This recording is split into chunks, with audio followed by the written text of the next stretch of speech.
Buenas tardes, aquí en Chile, ya casi buenas noches porque tuvimos cambio de horario, son las 6:10 de la tarde y ya está empezando a anochecer. Y les agradezco por la invitación a, a participar de esta reunión y poder presentar algunas ideas sobre educación. Bueno, ya Gabriela me presentó, yo solamente quiero recalcar que soy investigador de la Escuela de Psicología de la Universidad Mayor y que me dedico a la investigación en temas de educación, sobre todo emociones y educación. Así que me interesa mucho todo lo que tiene que ver con esta reunión, la posibilidad de estudiar fuera, la posibilidad de vivir la experiencia, de estar fuera del país cursando estudios, que no es lo mismo que hacerlos dentro del propio país. Eh, Tiene que ver con el desarrollo personal de las personas y eso para mí es parte de mi tema de investigación. Le puse como nombre a la presentación del día de hoy, estudiar en el extranjero, salir de la zona de confort para cambiar la mente. ¿Mm? Estoy pensando en que poder salir a estudiar fuera es mucho más que solamente obtener un título y tiene que ver con vivir una experiencia de vida que probablemente va a marcar de manera indeleble para siempre la, la personalidad, los conocimientos y va a significar un cambio muy profundo en todos quienes tengan la oportunidad de pasar por este tipo de experiencia. Entonces, que bueno, me tocó en algún minuto hacerlo a mí también cuando era joven y efectivamente me cambió la vida, así que voy a hablar no solamente desde un punto de vista técnico, profesional, sino que también desde mi experiencia como un ex estudiante extranjero. Mi presentación, ¿cuánto tiempo tengo, Gabriela y Natalia, para poder presentar? Tenemos hasta las 6:45 minutos. Ok, Ven, 45 siete, minutos, por favor. 7 hora tuya. Vale. He dividido la presentación en 4 partes, ¿no? Primero voy a comentarles un poco acerca de cómo está evolucionando el tema de los estudios universitarios o terciarios, digamos, saliendo del colegio, de la escuela, en Latinoamérica.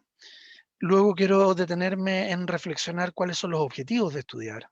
¿Para qué estudiamos en verdad? ¿Lo hacemos para aprender? ¿Lo hacemos para obtener un título? ¿Lo hacemos para generar un desarrollo en términos más amplios como seres humanos?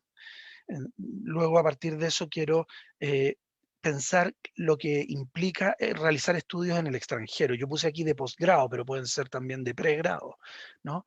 Que no es lo mismo, como decía hace un momento, que tener la experiencia de estudiar en el propio país.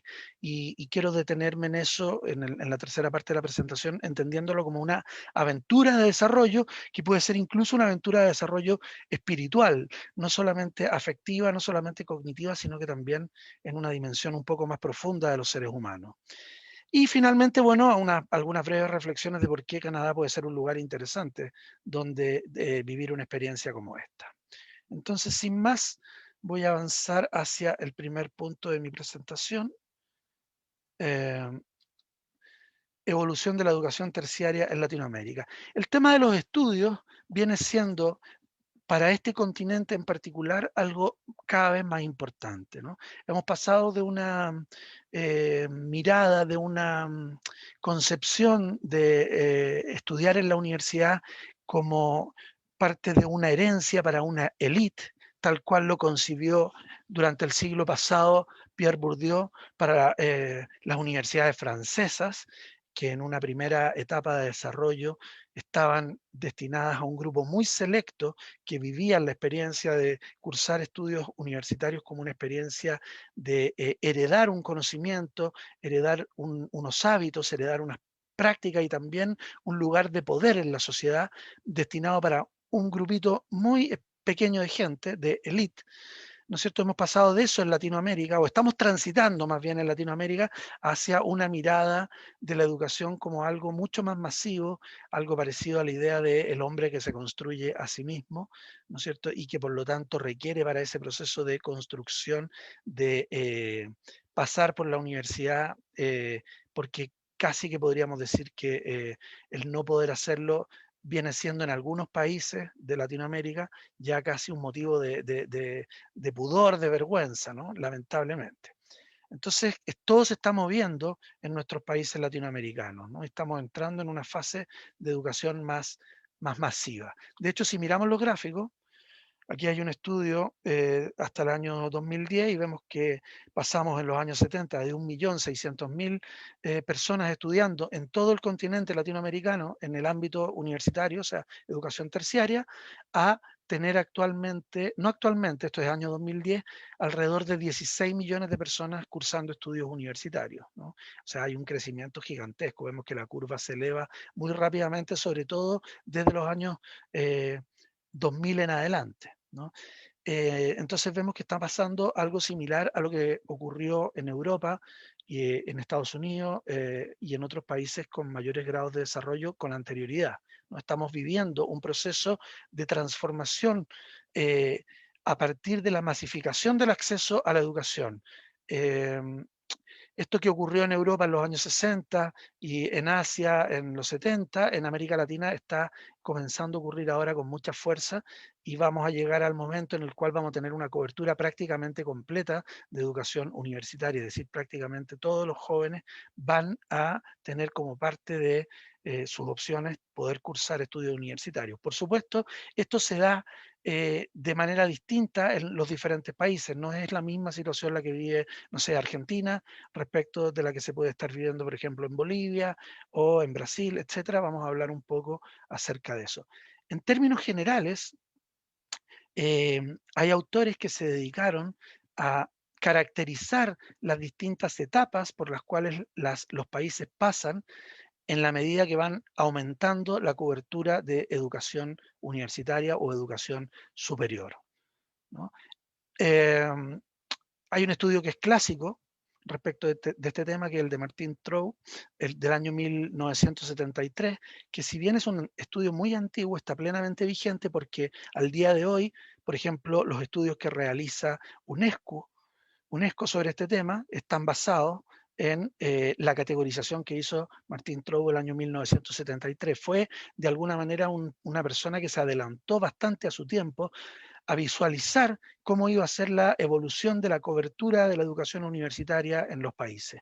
Y él hablaba entonces de que dependiendo del grado de acceso que en cada país existe, podíamos identificar tres etapas de desarrollo de la educación superior, la que él llamaba una universidad de élite, cuando en el caso de ese país menos del 15% de la población tiene la posibilidad de cursar estudios universitarios, una educación de masas, cuando tenemos un porcentaje de entre más o menos el 15 y el 50% de la población que está en edad de acceder a estudios universitarios y efectivamente lo puede hacer, y una educación universal, cuando en los países existe sobre un 50% de la gente que efectivamente puede o accede a la educación universitaria. Cada una de estas etapas, y aquí podrán pensar ustedes, dependiendo de dónde sean las personas que están conectadas ahora, en qué situación se encuentra su propio país, cada una de estas etapas de desarrollo plantea diferentes maneras de concebir la educación universitaria y también distintos tipos de problemas sociales y además una nueva forma de organización de la élite. Por ejemplo, en la medida que los países van avanzando en su cobertura educacional, la élite se va permeando de otro tipo de personas que no necesariamente corresponden a una tradición familiar o a una tradición de un grupo de desarrollo en particular, sino que van surgiendo nuevos miembros de esa élite con otras características distintas a lo que históricamente ocurrió en ese país en específico. Y toda la organización social de ese país va cambiando a medida que avanzamos a través de estas tres fases de evolución de la educación universitaria. Y entonces yo puse aquí algunas fotos de cosas que han estado pasando en el mundo en el último tiempo, y antes de la pandemia e incluso después de la pandemia, por ejemplo en Chile, grandes movimientos de protesta, de reclamo por mayores niveles de equidad, de justicia, de acceso también a la educación, que se dan de libertades en diferentes lugares del mundo y que probablemente tengan como uno de sus factores que los provoca el aumento en la cobertura educacional de esos países. O sea, por ejemplo, en el caso de Chile, yo soy chileno, disculpen que hable un poco más de mi país, claramente podemos ver una relación entre las mayores demandas por cambios sociales que estamos viviendo en el último tiempo y el aumento gigantesco que ha experimentado el acceso a la educación superior en las últimas 2 décadas en particular. De hecho, Chile es uno de los países que tiene más cobertura en Latinoamérica. Son, de acuerdo al estudio que les estoy presentando, Argentina, Chile, Perú y Uruguay, los países latinoamericanos que mayor cobertura tienen de educación superior. Son los únicos países que se ubican en esta tercera etapa o fase de desarrollo que Trump denominó educación universal. ¿No es cierto? Cuando más del 50% de la población puede acceder a estudios terciarios o de educación superior. Sin embargo, estos cuatro países lo hacen de manera muy distinta unos con otros, porque, por ejemplo, en el caso de Uruguay y de Argentina, esto se ha llevado adelante mediante la instalación de políticas públicas que consideran las universidades estatales como las principales proveedoras del servicio educativo y generalmente además de manera gratuita, un acceso gratuito para la población. En cambio, en Chile y en Perú, esto se ha logrado mediante la masificación de una oferta privada y pagada que significa otro tipo de características y otro tipo de dinámicas sociales, ¿no? Pero en general en Latinoamérica estos son los países que van, digamos, avanzando un poco más rápido en términos de cobertura educacional. Entonces decía que Trove identifica diferentes tipos de problemas y de características sociales y de políticas en la medida que los países avanzan por estas fases de desarrollo de la cobertura universitaria. Y aquí hay varias cosas de las cuales podríamos hablar, pero yo voy a detenerme en algunas de ellas. Por ejemplo, el primer elemento me parece a mí muy interesante, las actitudes que se van instalando en la población en la medida que avanza la cobertura de educación terciaria son diferentes. Cuando estamos en esta fase de educación de élite, la población suele entender que el acceso a la universidad es una cuestión de privilegios que provienen de la cuna o de ciertos talentos específicos. Y en verdad, cuando nos encontramos en ese estadio de desarrollo, no hay grandes críticas respecto de que esto sea así. Y yo me recuerdo de cuando yo era pequeño, ¿no? Como en verdad teníamos muy pocas universidades, alrededor de 8 en el país, y muy poca gente podía acceder a estudios universitarios, pero quienes no podían acceder veían esto como algo natural, digamos, como una condición propia del vivir en sociedad, no se cuestionaba como parte de una injusticia. En la medida en que esto va cambiando y que el aumento en la cobertura de educación terciaria va aumentando y entramos en esta fase que Trout denomina de masas, educación de masas, es decir, entre un 16 y un 50% de personas pueden acceder a este nivel de educación, se empieza a instalar la idea de la educación como un derecho, pero un derecho que está condicionado también en base a el mérito de los postulantes. Es decir, es un derecho, pero no un derecho universal, sino que un derecho para ciertas personas que tienen cierta capacidad de cursar estudios universitarios. Los mejores, la selección de los mejores y la idea de que ninguno de ellos que tienen esas aptitudes debe quedarse fuera de la universidad. Y cuando avanzamos hacia esta condición de educación terciaria como algo universal, donde la mayoría de la población puede acceder, se instala también la concepción, esto conlleva la instalación de la concepción de la educación terciaria como una obligación. Es algo que va a formar parte de mi vida sí o sí y prácticamente no nos lo cuestionamos y es más, se considera casi, digamos, como un motivo de pudor o de vergüenza el hecho de que yo por alguna razón o alguien en particular no pueda acceder a la educación universitaria, ¿no? De la misma manera también van cambiando las funciones que se le atribuyen a la educación superior en la medida que vamos avanzando en estas distintas fases de universalización de la educación terciaria. Cuando esta educación es de élite, se entiende como un proceso que forja la mente y el carácter de la clase dirigente. ¿No es cierto? Es una educación para ciertas personas muy, entre comillas, especiales, y lo que se busca es que ellos adquieran las herramientas y forjen su carácter para ocupar puestos de liderazgo en la sociedad, porque son las personas llamadas, naturalmente, entre comillas, a ocupar esa función de liderazgo. En cambio, cuando la educación ya es una educación terciaria de masas, se entiende como un proceso de transmisión de habilidades profesionales y preparación para un más amplio rango de funciones económicas y técnicas de élite, ¿no?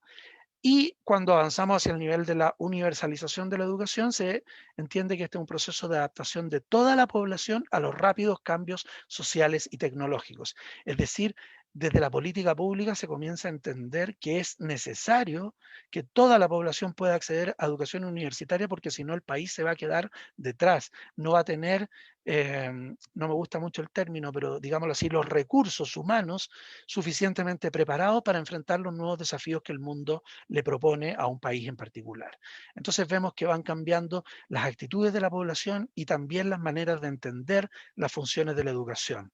Me quiero centrar también en el punto número 6, que tiene que ver con dónde se ubica el control del poder y la capacidad de tomar decisiones en la medida que avanzamos en estas tres fases de desarrollo de la educación terciaria. Cuando estamos en el primer nivel, la educación de élite, se entiende que el poder lo tiene un cierto grupo de élite, recalco, de academia, que es un grupo de hombres y mujeres que están muy preparadas y que por una cuestión casi de herencia ha podido acceder a un conocimiento que no es accesible, que no es asequible al resto de la población. En cambio, cuando avanzamos hacia una educación de masas, se entiende que esto tiene más que ver con procesos políticos ordinarios que son interés de grupos más amplios de la población y que forman parte de programas partidarios, ¿no? La política partidista empieza a jugar un rol muy importante. En Chile, por ejemplo, desde los años 80 en adelante empezamos a ver el surgimiento de universidades que estaban asociadas a ciertos tipos de partidos políticos en particular. El Partido Comunista tenía una universidad, los partidos más de derecha tenían otro tipo de universidades, porque hay una agenda de formación en función de ciertos valores y ciertos intereses y ciertas ideologías que tiene que ver con el desarrollo de la posibilidad de proporcionar educación al resto de la población, ¿no? Mientras que cuando llegamos a la universidad con un carácter universal, valga la redundancia, se entiende que el poder aquí ya no está radicado ni en personas específicas, investigadores, académicos, gente de élite, ni tampoco en partidos políticos particulares, sino que estamos hablando de una cuestión de opinión pública. Se pierden un poco los privilegios especiales y las inmunidades de ciertos miembros de la élite y empezamos a, el país y la educación en general empieza a funcionar más en base a criterios de opinión compartida por la población en general. Bueno, y podríamos revisar otros puntos más, pero para no detenerme demasiado en este punto y perder tiempo de otras cosas que quiero comentarles, voy a ir avanzando, pero podríamos hablar de los estándares académicos, cómo se evalúan en cada una de estas fases, cómo es el acceso y la selección de los estudiantes universitarios en cada una de estas fases, las formas de gobierno, etcétera. Veamos qué está pasando entonces en los distintos países latinoamericanos. Ya les di un adelanto respecto de los países que tenían un mayor recorrido en este camino de universalizar la educación superior. Son los países que aquí están marcados con color blanco, que son países que tienen más del 50% de su población accediendo al nivel universitario. Y luego tenemos, en ese momento, año 2012, Perú todavía no estaba en este nivel, pero ahora tendría que estar aquí también con color blanco o transparente más bien. Luego tenemos otros países sorprendentes, por ejemplo, el caso de Brasil, que uno pensaría, porque en Brasil tiene algunas de las mejores universidades de Latinoamérica, ¿no? Y sin embargo, a nivel de masificación de la universidad, Brasil todavía no pasa a la fase de desarrollo de la universalización de los estudios terciarios. Se encuentra en el nivel anterior, educación de masas. Un 20 a, 30, a 50% de su población accede a la educación universitaria, ¿no es cierto? También puede ser sorprendente el caso de Venezuela, que tiene una educación universitaria bastante universalizada, pero que probablemente producto de la crisis que llevan viviendo en los últimos años, esta situación haya tenido algún cierto grado de deterioro, no lo sé, no conozco el dato. Y tenemos también países que están por sobre este nivel de universalización, es decir, son países que llevan la delantera. Entre ellos, por ejemplo, Finlandia, entre los países nórdicos, Estados Unidos, Australia, y bueno, de Canadá no tenemos los datos. No es que Canadá esté bien o mal en este gráfico, sino que simplemente no está considerado en el estudio. Seguramente yo me atrevería casi a afirmarlo con certeza, se va a ubicar en un lugar de punta respecto a este tema. Y un dato interesante, ya que últimamente estamos muy concientizados, afortunadamente todos, respecto de la importancia de tener igualdad de género, es que en esta evaluación que realiza la UNESCO el año 2012, hay una evaluación también de las diferencias de género en el acceso a los estudios universitarios, y aquí dos datos me parecen relevantes de considerar, y es que, en primer lugar, las mujeres en el mundo, como globalidad, como conjunto, en el conjunto de países, las mujeres acceden más a los estudios terciarios que los hombres. Y este puede ser un dato relativamente sorprendente, ya que sabemos de las profundas desigualdades de género que en general existen en el mundo, y en particular en los países latinoamericanos, que están cruzados por una serie de desigualdades. Pero, a pesar de que son las mujeres las que más realizan estudios universitarios en el mundo, lo que sí se observa en este estudio de UNESCO de 2012 es que mientras más desiguales son los países, es decir, mientras menores grados de desarrollo tienen los países, menos acceso tienen las mujeres. Es decir, en el conjunto, en el promedio global, son las mujeres las que más estudios universitarios cursan, pero en el análisis más micro, mientras menores niveles de desarrollo hay y mientras mayores niveles de desigualdad existen en los países, las mujeres tienen menos oportunidades de acceso a la educación terciaria. Ahora bien, ya he presentado un panorama general respecto de cómo son los estudios universitarios en nuestros países latinoamericanos, y me parece pertinente entonces preguntarse a continuación, ¿estudiar para qué? ¿No? Aunque tal vez pueda ser una pregunta un poco de respuesta obvia si es que no se mira en profundidad. Me parece necesario hacer esta reflexión porque últimamente, en las últimas décadas, la educación en general, no solamente la educación universitaria, sino que el sistema de educación a nivel global, el ciclo completo, desde la infancia hasta la adultez, la formación profesional, ha ido mutando, ha ido cambiando sus objetivos, y hemos estado tal vez un poco extraviados incluso respecto de cuál debiera ser el principal objetivo de la educación en el mundo. Y para reflexionar sobre este tema, me quiero centrar en una posible polaridad o en un posible dualismo entre aprendizaje o desarrollo. La pregunta que quiero intentar responder es, ¿para qué estudiamos? ¿Para aprender o para alcanzar mayores niveles de desarrollo? Siguiendo nuevamente a UNESCO en esto, quiero citar un estudio, no un estudio, un informe que realiza la educación en la UNESCO el año 1996, que se llama La educación encierra un tesoro, ¿no?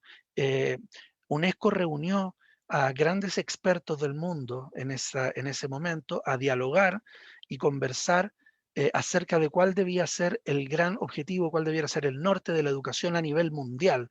Y los resultados de esa comisión significaron la constitución o la generación de este documento, de este libro que se llama La educación encierra un tesoro, y que proponía cuáles debían ser los grandes objetivos de la educación y los pilares centrales sobre los cuales tenía que sustentarse la educación a nivel mundial.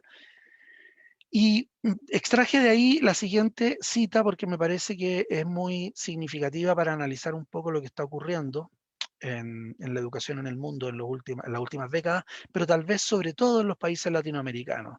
Decía el informe de Lors, así se llama el texto, La educación encierra un tesoro, decía el año 96, la educación tiene la misión de permitir a todos, sin excepción, hacer fructificar todos sus talentos y todas sus capacidades de creación. ¿Vale?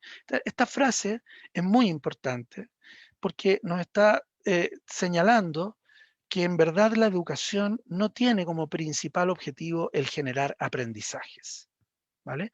El objetivo de la educación es que las personas, a través de los procesos educativos, logren llegar al techo de sus posibilidades de desarrollo. Estamos hablando que el aprendizaje, entonces, no es el objetivo último de la educación. Por supuesto que vamos al sistema escolar y al sistema universitario a aprender, eso es obvio, pero la pregunta es ¿para qué aprendemos?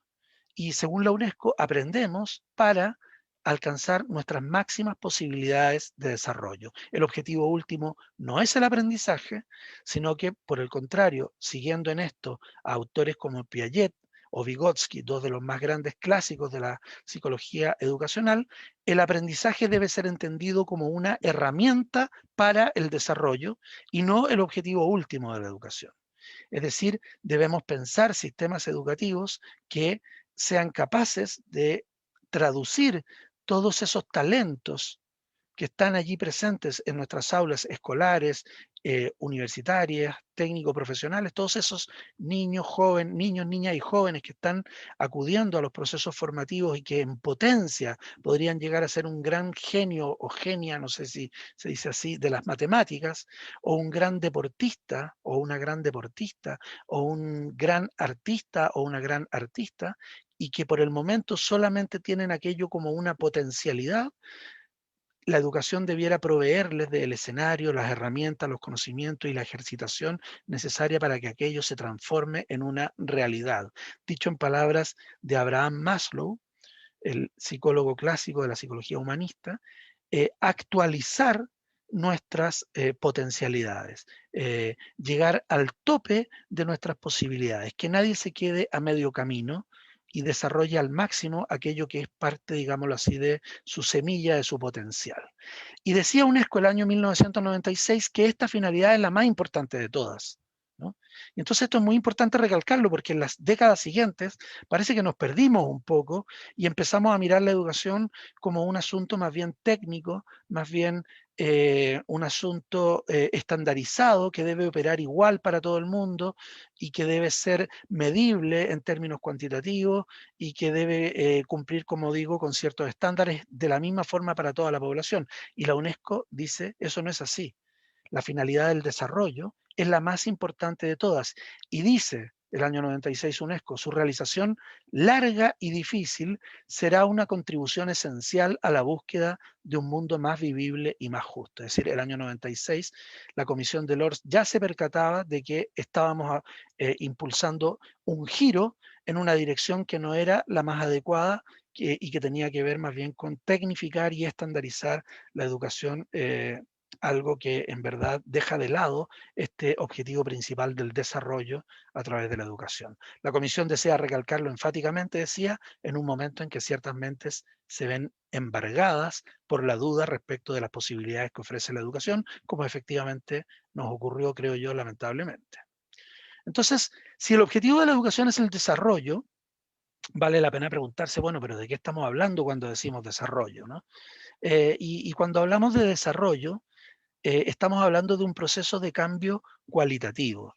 Estamos hablando de que cambie la estructura mental de las personas y no solamente de que adquieran nuevos conocimientos. Un cambio cualitativo es un cambio estructural. Entonces he puesto aquí esta imagen para explicar, digamos, la diferencia entre un cambio cuantitativo. En la primera imagen del lado izquierdo de la pantalla tenemos una casa que aumenta su capacidad, pero siguiendo la misma lógica de diseño. Es un cambio cuantitativo. En cambio, al lado derecho tenemos una casa que sin cambiar cuantitativamente realiza un cambio en la estructura, en la distribución de sus componentes, las paredes, ventanas, etcétera, y hablamos de un cambio entonces cualitativo. La educación, perdón, el desarrollo es este tipo de cambio, un cambio cualitativo. No tiene que ver con saber más o saber menos, sino que tiene que ver con que la estructura cognitiva, afectiva y social a través de la cual nos relacionamos con el mundo, percibimos el mundo, es la que va a cambiar.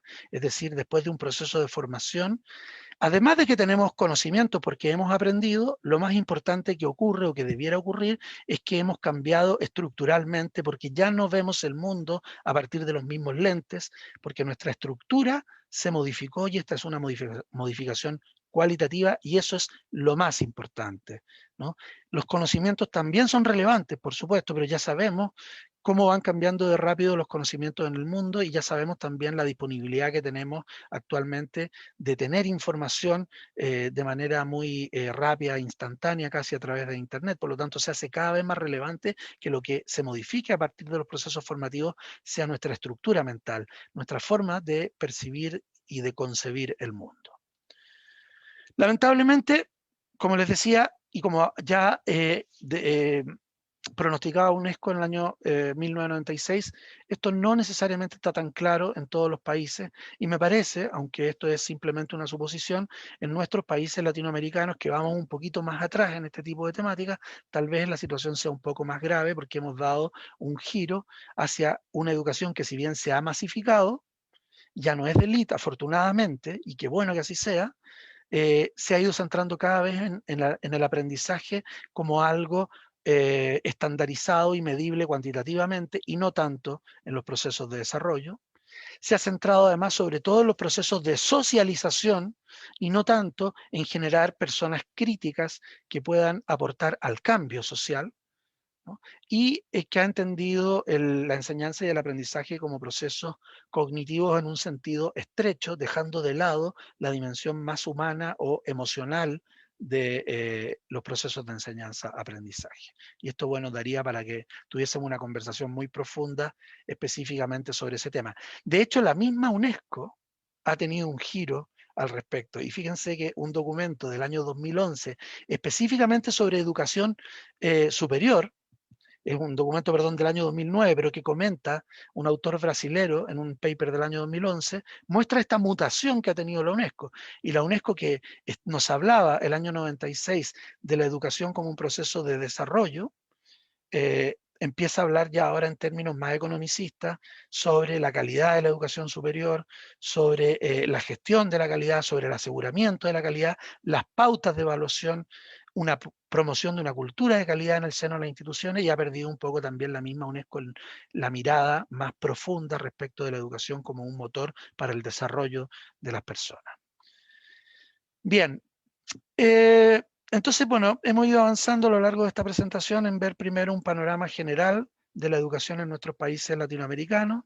En segundo lugar, me he querido detener en tratar de entender por qué estamos aumentando la cobertura de la educación terciaria en el mundo en general y en Latinoamérica en particular, y he querido destacar el hecho de que lo hacemos porque necesitamos promover el desarrollo humano, el desarrollo de las personas, y no solamente ni principalmente porque necesitamos que la gente sepa o tenga ciertos conocimientos para ocupar puestos de trabajo, algo que por cierto es muy importante. Ya no quisiera que se entienda que yo no le asigno importancia a eso, pero en una presentación resumida, me parece que mi misión es poner el foco en lo que considero central.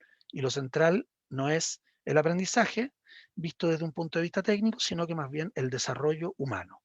En ese contexto me quiero centrar ahora en una reflexión casi personal respecto de lo que significa estudiar fuera del país, tanto a nivel de posgrado como a nivel de pregrado. Yo me centré más en lo de posgrado porque pensé que eso podía ser lo más importante de acuerdo a las necesidades de la universidad, pero estoy viendo que también, sobre todo, están promoviendo ustedes el intercambio entre estudiantes a nivel de pregrado.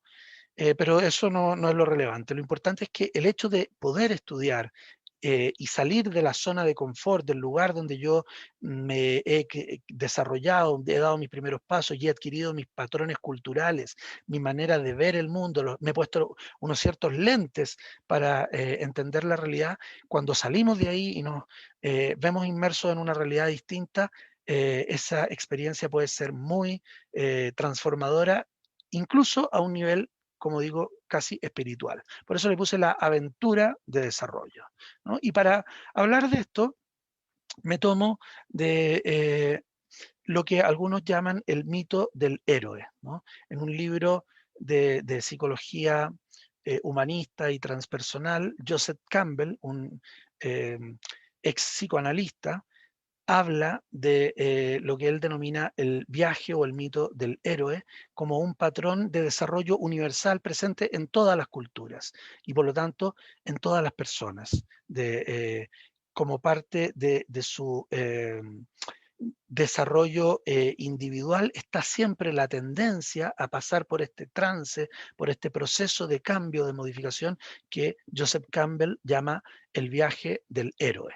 ¿no? En algún momento de nuestras vidas, y para hacer su reflexión, él analiza mitos e historias, narrativas presentes en muy diferentes culturas, ¿ya? Y encuentra en todas presente este patrón de cambio a propósito de lo que él llama el viaje del héroe. En algún momento todos nos llamamos, nos vemos llamados, perdón, a iniciar este viaje, que no es un viaje solamente en el sentido físico, sino que sobre todo en un sentido de cambio personal, ¿no? Algo nos dice que tenemos que hacer un cambio en nuestras vidas, que tenemos que vernos inmersos en una nueva aventura y sin saber muy bien por qué experimentamos esta necesidad de cambio que en un primer momento, según lo describe Campbell, eh, nos resulta incluso casi una oferta peligrosa y que solemos rechazar, ¿no? Tenemos por un lado entonces el impulso de querer lanzarnos a esta aventura, pero por otro lado también el temor eh, lógico, digamos, natural y la resistencia a iniciar este cambio, ¿no? Pero bueno, en algún momento de nuestras vidas, ojalá podamos dar cumplimiento a este llamado interior y efectivamente iniciemos este proceso de cambio y nos lancemos a una aventura que podría ser, por supuesto, de múltiples tipos, ¿no? Pero yo creo que en nuestras sociedades modernas, mucho de esta aventura tiene que ver con los estudios, ¿no? Ya sabemos la cantidad de gente que en el mundo se está moviendo para tener la experiencia de cursar estudios en el extranjero. Entonces, este viaje que antiguamente podía tener que ver con otro tipo de ámbitos, otro tipo de dominios, con la navegación para descubrir otras tierras, etcétera, etcétera, hoy en día probablemente tiene la forma de un tránsito de formación universitaria, profesional, de desarrollo, etcétera. Entonces, en algún minuto vamos a salir idealmente de nuestra zona de confort y nos vamos a ver inmersos en un mundo distinto al nuestro, un mundo que Campbell llama un mundo especial, en oposición al mundo ordinario en el cual nosotros nos criamos, que no es el mundo ordinario en un sentido peyorativo, sino que es el mundo que para nosotros resulta normal, el mundo que contiene lo que nosotros llamamos normalidad y nos vemos inmersos en un mundo especial donde los valores, donde las reglas de funcionamiento, donde las lógicas son completamente distintas. Y entonces se produce una especie de choque entre nuestras propias creencias y lo que este nuevo mundo nos ofrece, y esto da pie a un proceso de cambio o de transformación personal que puede ser una lucha interna bastante conflictiva, bastante tormentosa en algunos casos, ¿no es cierto? Porque nos encontramos con cosas que en principio no nos gustan, pero por otro lado nos atraen, y ese proceso es muy beneficioso finalmente para que en algún momento tengamos algo así como una especie de nueva resurrección, un nuevo nacimiento, en términos metafóricos, que significa dar a luz a una persona diferente, modificada, transformada a partir de esta experiencia, y entonces así poder regresar de nuevo a nuestro mundo ordinario, pero ahora con la capacidad de verlo desde otro punto de vista y con la posibilidad entonces de fomentar también cambios en las personas, en las políticas, en las relaciones interpersonales a partir de esta transformación que nosotros vivimos individualmente, ¿no? Algo así como lo que planteaba Ortega y Gasset en sus meditaciones del Quijote, que decía que ser héroe es ser finalmente uno mismo. Es decir, todo este proceso de transformación que vamos a vivir cuando nos lanzamos en esta aventura de sumergirnos en este nuevo mundo, en este mundo especial, no es otro proceso más que el de lograr descubrirnos a nosotros mismos. Esta transformación es una transformación que tiene que ver con recuperar nuestra esencia más profunda. Si nos resistimos a que la herencia, es decir, lo que nosotros vivimos como la normalidad en nuestra propia cultura, a que lo circunstante nos imponga unas acciones determinadas, entonces no vamos a tener la posibilidad de modificarnos a nosotros mismos. Pero el verdadero héroe, dice Ortega y Gasset, quiere ser el dueño de su propia voluntad, de sus propias decisiones, y no estar dominado por la cultura de la cual proviene, por sus antepasados, sino que quiere desarrollar su propia individualidad, ¿no? Lo que algunos autores llaman el proceso de individuación, ¿no? Despojarse de condicionamientos culturales y ser uno mismo.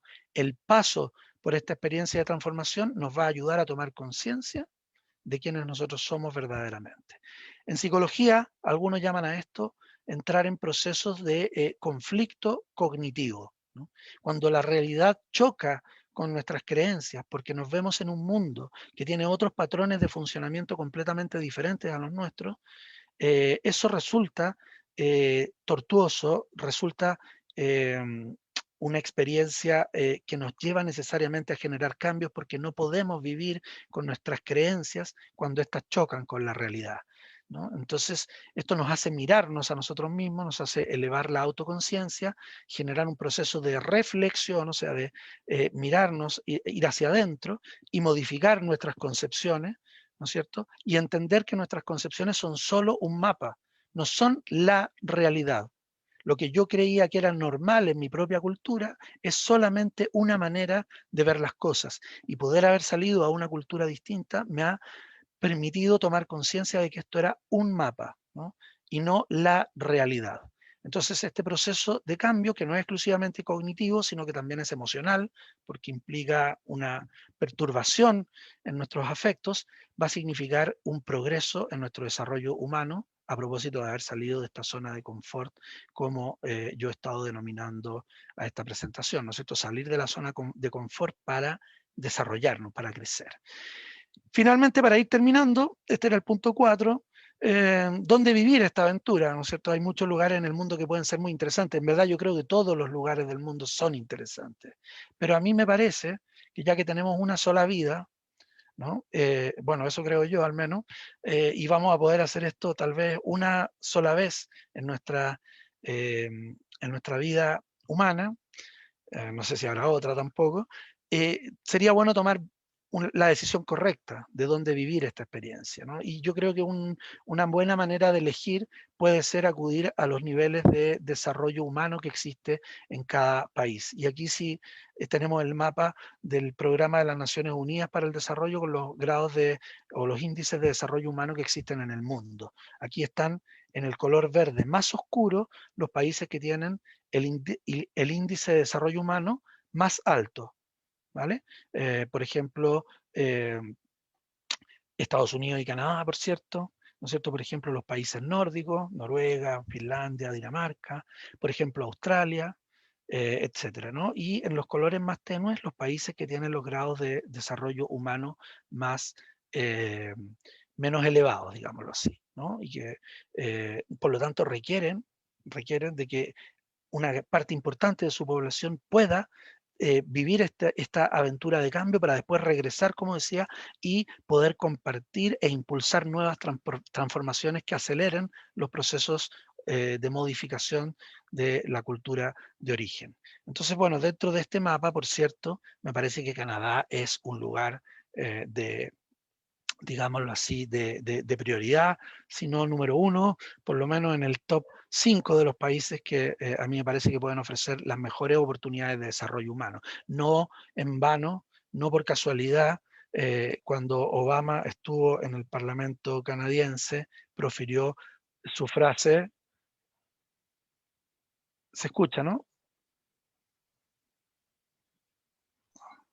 No, no se No, escucha. no se escucha. Bueno, Obama está diciendo en el Parlamento de Canadá que the world needs more Canada, ¿no? Que el mundo necesita mucha más Canadá. ¿Y por qué dice esto Obama? Porque está eh, convencido de que perdón, Canadá es un ejemplo para el mundo, ¿no? Canadá es un país especial, ya lo hemos visto, está entre los más altos grados de desarrollo humano del mundo, además con una geografía muy particular que hace de la cultura algo más interesante aún, porque no es solamente un tema cultural, sino que también geográfico, de paisaje, de naturaleza, con una posibilidad de integración de la diversidad que se da muy poco en el mundo, tal vez sea uno de los países con mayor integración de distintos tipos de diversidad que existen en el mundo. En fin, una serie de indicadores que a mí me parece que lo ubican como una de las opciones más interesantes para vivir esta aventura de desarrollo humano. Finalmente, porque estoy 2 minutos pasado en el tiempo que me habían asignado, les dejo también unos links de películas que me parecen muy interesantes relacionadas con este tema. Una que vi hace muy poquito, porque siempre hay sincronía en estas cosas, ¿no? Pensando en esta presentación, justo me crucé con esta película antigua que no conocía, que se llama El Enemigo, que relata la historia real de una familia que debe estar siempre saliendo de su contexto y viviendo experiencias que los van a modificar como personas. Y también otra muy interesante, tal vez la conocen, más actual, del año 2016 creo, o 2015, que se llama El Ciudadano Ilustre, que es la historia de un escritor que viaja a Barcelona, emigra a Barcelona y se forma allí como escritor, gana el premio Nobel y después regresa a su pueblo de origen y bueno, ahí pasan varias cosas muy interesantes, algunas incluso bastante cómicas, ¿no? Mucho humor negro. El dato de los libros, los cuales me he basado principalmente para esta presentación, que son el libro de Joseph Campbell sobre el mito del héroe y el informe de la OEI, Organización de Estados Iberoamericanos, sobre la educación superior en Iberoamérica. Finalmente, recomendarles que vean algunos videos, algunas presentaciones del profesor Juan Fernando Vega Ganosa de la Pontificia Universidad Católica del Perú, que lamentablemente falleció hace poco, pero que debe haber sido uno de los mayores expertos en este tema, al menos en Latinoamérica. Muchas gracias. Muchas gracias, Rodolfo, por tu tiempo. Muy buena presentación, muy interesante.